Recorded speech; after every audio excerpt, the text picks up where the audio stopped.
So, Jared, have you thought of a D&D story to tell yet? Oh no, I totally forgot. Well, I'll look at some other challenges while you're thinking about that.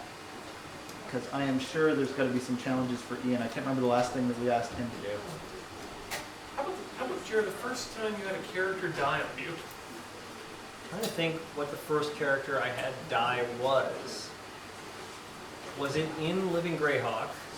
Because it was fairly routine in our high school D&D games for people to get bored of their characters. Like they would create them with a concept.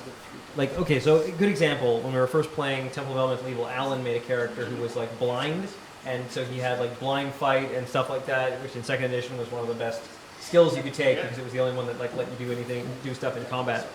And but he decided like fairly quickly that he didn't want that character anymore, and so he got rid of that character, and I think played a monk instead. I'm not entirely sure, martial artist of some kind. And so yeah, characters would die for those reasons. It would just be like, well, I don't want this guy anymore. James's character. Oh, actually, that's a good story because it ties back into Temple of the Lava Bears. James had a character. I think his name might have been Alito, but that could have been one of Bill's characters. Bill would always have like self-insertion and NPCs in campaigns. So he had like this sort of crazy dwarf that followed us around everywhere in our original Temple campaign. But James's character in Elemental Evil was a elf. That's right. Yeah, he was an elf ranger, and he in our original game we got through the moat house, and it took us months to get through the moat house, which is the first thing that you do in Temple of Elemental Evil, and we finally got to the temple itself, and we infiltrated the temple grounds, and in the upstairs sort of area of the temple, actually, now that I think about it, I think it was like a floor down, there is a kitchen, and in the kitchen, I'm screwed up. This wasn't the moat house itself. Regardless, in the moat house, there's a kitchen where there's all sorts of horrible things. There's like a giant tick that lives in the chimney, which is like what it sounds like. It's a tick that's like 3 feet around, which is like terrifying. But there was a snake, and it was a poison snake, and it was a first edition poison snake. And in first edition, if you're poisoned, you just die, right? If you fail your saving throw versus poison, you're just dead. There's no like, okay, as long as I get the antidote within there's no like dexterity damage or whatever. It's like it's not like you're reduced in your abilities. You're just dying. Well, I think there are technically different kinds of poisons. Like there's type A, type B, type E. I think was the one we were always afraid of. Like there's a table of poisons. Pardon me. But if you fail, the snake entry in the monster manual has something like if it's like 2d6 damage or 1d6 damage plus poison, and poison just means save or die.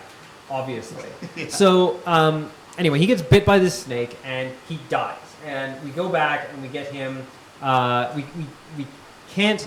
There's no like cleric nearby that can resurrect him. So of course we go and get him reincarnated. And he got reincarnated as a halfling. Okay. And that's actually the reason for the bow in Temple of the Lava Bears.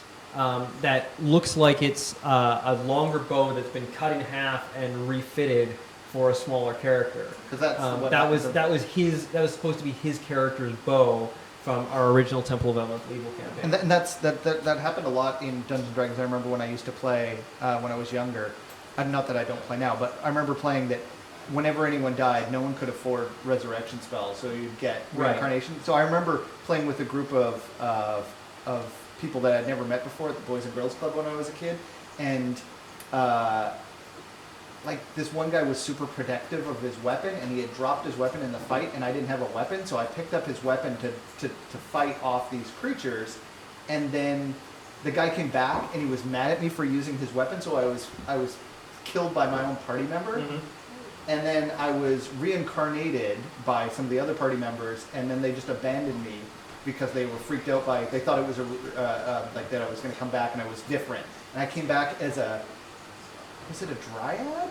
It was some sort of woodland sprite that could turn invisible. It was a pixie. I could turn invisible, and then I just basically terrorized this one player that had killed me for the rest of the adventure. Actually a very powerful spell. Yeah.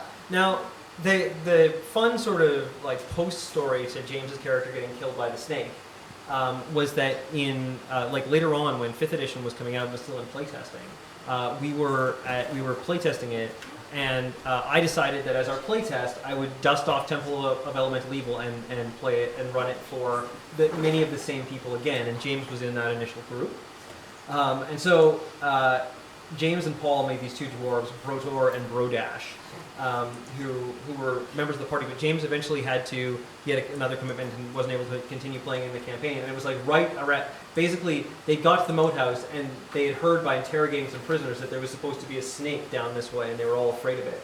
And James's character was like, okay, we need to go fight the snake. We need to go fight the snake, remembering that the snake, had killed him in the past, but they never got to fight the snake. So later on, after James left, they eventually did explore that part, and they found in this room that supposedly had the snake, a dwarf skeleton impacted into the wall, and the wall just completely burned and craterized around it. And on the opposite side of the room, a snake skeleton impacted onto the wall, with the entire wall burned and craterized around it, as those 2 forces had come to meet and destroyed each other. That definitely qualifies as an interesting Dungeons and Dragons story. That was fun. Yeah. There's a lot of challenges to kiss your bald head, Ian. A lot. Yep.